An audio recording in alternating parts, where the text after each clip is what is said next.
Supreme court पहुंचे मनीष सिसोदिया। मनीष सिसोदिया ने bell खारिज होने पर दाखिल किया रिव्यू पिटीशन। क्या मनीष सिसोदिया अब आ सकते हैं जेल से बाहर? ईडी पीएम मोदी को लग सकती है तगड़ी चोट।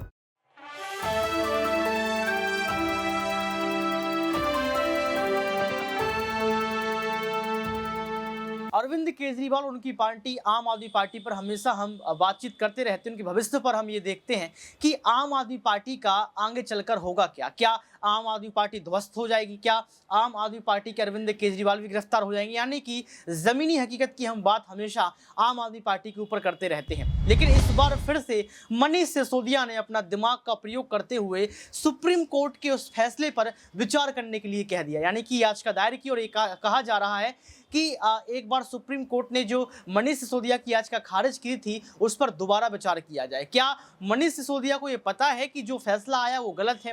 क्या मनीष सिसोदिया के साथ पक्षपात हो रहा है? ये तमाम सवाल इस वक्त इसलिए खड़े हो रहे हैं क्योंकि अरविंद केजरीवाल जिस राज्य में पहुंच रहे हैं, जहां जहां चुनाव प्रचार कर रहे हैं, वह लगातार यही बात कर रहे हैं कि कुछ गलती है ही नहीं, झूठा फंसाया जा रहा है और झूठ की रणनीति के तहत आम आदमी पार्टी को कुचला जा रहा है। ये बात जो है अरविंद केजरीवाल कहते हुए नजर आए। लेकिन क्या मनीष सिसोदिया का ये सुप्रीम कोर्ट वाला दाव, पुनः विचार करवाने वाली ये रणनीति काम आएगी? इन तमाम मुद्दों को हम जमीनी हकीकत के तहत टटोलेंगे और जानने का प्रयास करेंगे कि आखिर जो है राजनीतिक सियासत में क्या हलचल है और मनीष सिसोदिया का हाल क्या है।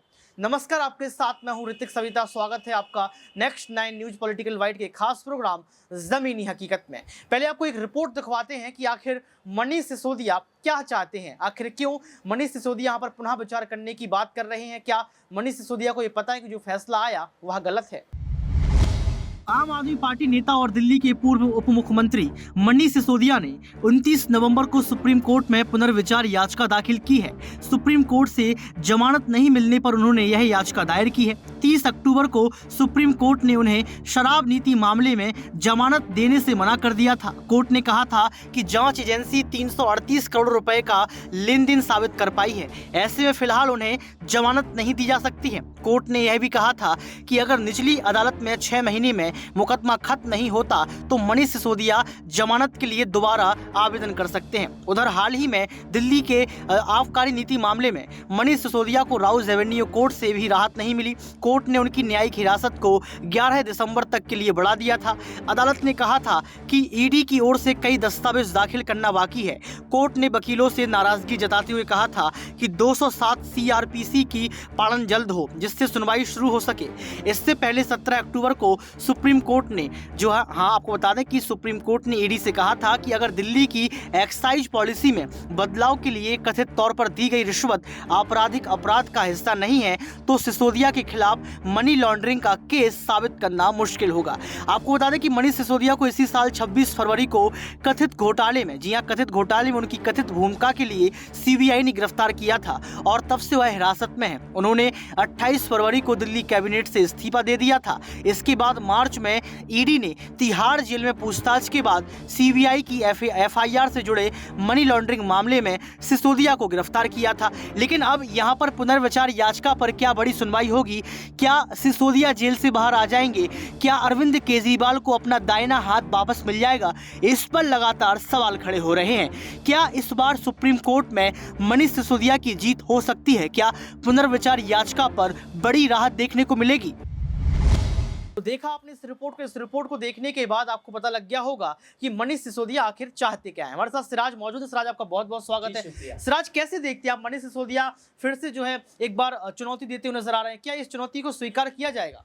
जी बिल्कुल, मुझे लगता है अदालत में जो है स्वीकार होगा, क्योंकि कहीं ना कहीं जिस तरीके से 30 अक्टूबर को मनीष सिसोदिया को जो है फटकार लगाई सुप्रीम कोर्ट ने और साफ तौर पे कहा कि अब जो है ईडी के पक्ष में, सीबीआई के पक्ष में जो है फैसला गया और ख़ास तौर पे उन्हें 7 से 8 महीने का वक्त दिया गया। हालांकि जस्टिस खन्ना ने ये ज़रूर कहा अपनी जो उनकी जो रिपोर्ट थी उसमें उन्होंने ज़रूर कहा कि अगर किसी भी तरह की अनियमितता पाई जाती है, यानी जो जाँच है उसमें धीमी गति पाई जाती है, तो मनीष सिसोदिया ऐसे में दोबारा याचिका दायर कर सकते हैं। लेकिन कहीं ना कहीं अदालत का फैसला ये हम सबके लिए चौंकाने वाली बात है। यहाँ पर ये कहा जा रहा था कि जो मनीष सिसोदिया है वो अपनी याचिका 3 महीने तक नहीं जो है दायर कर सकते हैं। 3 महीने के पहले कुछ भी नहीं किया जा सकता, लेकिन इसके पहले इस तरीके के माहौल बनना या फिर आगे बढ़ना ये कैसे संभव है? जी देखिए, ये जो याचिका है जब सुप्रीम कोर्ट ने जब फैसला सुनाया था, तो उन्होंने ये कहा था कि हम जमानत के लिए याचिका वो दायर नहीं कर सकते मनीष सिसोदिया। लेकिन इस याचिका में उन्होंने दोबारा रिव्यू करने के लिए जो फैसला है, उस पर पुनः विचार करने के लिए फैसला। तो दोनों में काफ़ी ज़्यादा फ़र्क है, क्योंकि कहीं न कहीं अदालत के फैसले पर लगातार आम आदमी पार्टी सवाल उठाती रही है। और किस तरीके से पहले जब सुनवाई के दौरान अदालत से जो है कोई और बयानात आते हैं, मनीष सिसोदिया के हक में बयानात आते हैं और तमाम तरह की जो बातें हैं उठती है कि मनीष सिसोदिया जो है इसमें बेगुनाह है, और जैसे ही जांच आएगी तो उनका जो है खड़ा नहीं हो पाएगा विपक्ष का जो एजेंडा है। ऐसे में जो है अब जिस तरीके से फैसला आया तो कहीं न कहीं हम सब चौंक गए, और किस तरीके से लगातार जो है उनको तारीखों पे तारीख बढ़ती जा रही थी, और हमें उम्मीद थी कि शायद उनकी जमानत जो है मिल जाएगी, और 7 से 8 महीने का वक़्त देना ईडी को, मुझे लगता है ये एक चौंकाने वाला फैसला था। इसको लेकर ही अब पुनः विचार करने के लिए आपने रिव्यू सिस्टम की बात की, रिव्यू लिया यहाँ पर या फिर पुनः विचार करने की बात कही गई। क्या लगता है कि ये फैसला बदल जाएगा? क्योंकि जब मैं सुप्रीम कोर्ट पहुंचा तो वकीलों से बातचीत की तो उनका यही कहना था कि 3 महीने बाद भी अगर याचिका दायर की जाए या कुछ भी किया जाए, 99.9% ऐसे चांस है कि याचिका को डिसमिस कर दिया जाएगा। तो क्या रिव्यू का फर्क पड़ता हुआ नजर आएगा सिराज?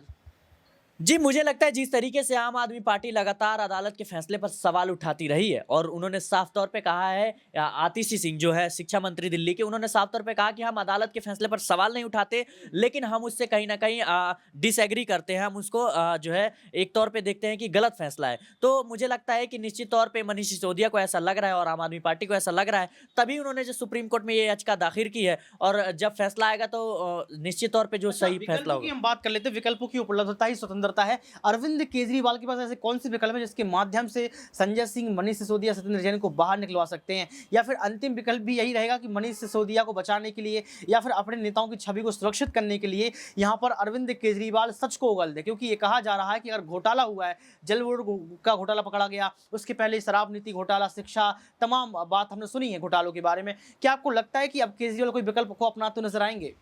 जी देखिए, पहली बात तो अब मैं आपको ज़ाहिर कर दूँ कि किस तरीके से हमारे भारत की राजनीति में अगर एक बार कोई चुनाव में आ गया तो वो निश्चित तौर पे जो है उस पे तमाम तरह के दाग लगते नज़र आते हैं। और कट्टर ईमानदार जिस तरीके से अरविंद केजरीवाल खुद को कहते हुए आ रहे हैं, तो भले ही वो आरोपी हो या ना हो, लेकिन जिस तरीके से आरोप लगते हैं तो लोगों के मन में आशंका है, वो ज़रूर बनती हुई नज़र आती है। और ख़ास तौर पे आप बात करें कि अरविंद केजरीवाल पे क्या जो है रास्ते हैं, और तो मुझे लगता है सुप्रीम कोर्ट वो आखिरी रास्ता था जिसके ज़रिए वो अपने जो है तमाम सवाल कर सकते थे और जिसके ज़रिए उनको राहत मिल सकती थी। लेकिन सुप्रीम कोर्ट से जिस तरीके से झटका लगा, तो अगर इसी केस में जो है मनीष सिसोदिया को 7 से 8 महीने का वक़्त दिया है, तो संजय सिंह भी फँसते हुए नज़र आएँगे। तो जो किसी भी तरह की राहत जो है वो दिखती नहीं है, और ये आखिरी पैंतरा होगा जो किस तरीके से मनीष सिसोदिया ने रिव्यू पिटीशन दाखिल की है।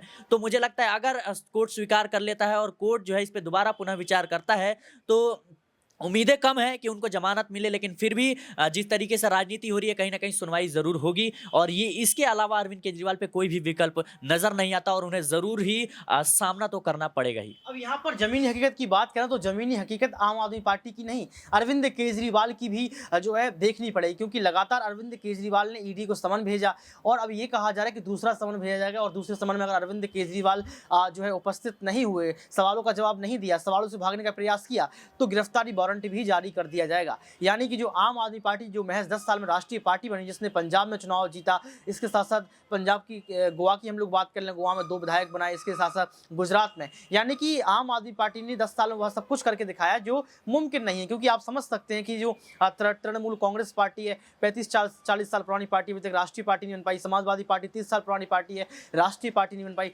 लेकिन अरविंद केजरीवाल ने दिल्ली की जनता का प्यार और दिल्ली की जनता को जो है अपनी तरफ खींचते हुए अपने कामों के माध्यम से राष्ट्रीय पार्टी बनाया। लेकिन अब ये सवाल उन पर दागा जा रहा है कि क्या अरविंद केजरीवाल की यही ज़मीनी हकीकत है कि उन्होंने दिल्ली की जनता को मूर्ख बनाया, दिल्ली को शराब की नगरी बना दिया? क्योंकि ये आरोप सिर्फ और सिर्फ जनता के नहीं, ये आरोप भाजपा पार्टी के ज़्यादा है, क्योंकि भाजपा पार्टी कई सालों से तरस रही है कि एक बार उसकी सरकार बन जाए। और सबसे बड़ी बात ये रही कि अरविंद केजरीवाल ने एमसीडी से भाजपा पार्टी को उखाड़ फेंक दिया। तो ये भी कारण है, क्योंकि अरविंद केजरीवाल ये कहते हैं कि भाजपा को अगर डर है तो आम आदमी पार्टी से। अब जल बोर्ड मामले में भी जो है केजरीवाल फंसते नजर आ रहे हैं। सौरभ भारद्वाज, आतिशी को गिरफ्तार करने की जो है यहाँ पर कयास लगाए जा रहे हैं। अब देखना ये पड़ेगा कि जो यहाँ पर अपील की गई है, रिव्यू सिस्टम को जो है मनीष सिसोदिया ने जो दोहराया है, उस पर क्या सुनवाई होती है, और क्या जो खन्ना साहब हैं क्या उस पर अपना फैसला बदलते हुए नजर आएंगे। आज के इस खास प्रोग्राम ज़मीनी हकीकतों में बस इतना ही। देखते रहिए नेक्स्ट 9 न्यूज़ पॉलिटिकल बाइट।